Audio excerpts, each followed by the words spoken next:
Şekerimizi yumurtamızın içine döküyoruz. Rengi açılana kadar karıştırıyoruz.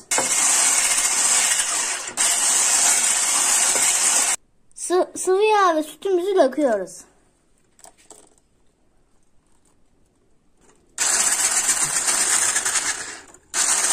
Kabartma tozumuzu ve vanilyamızı döküyoruz.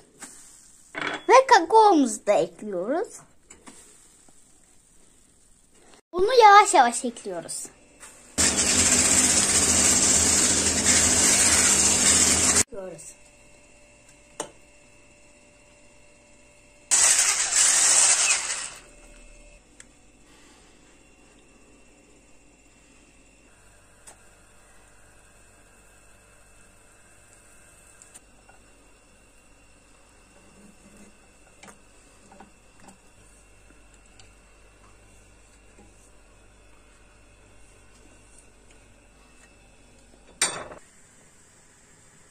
İki buçuk su bardağı süt.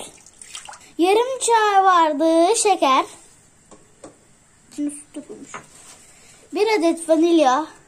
1 yemek kaşığı nişasta. 2 yemek kaşığı un.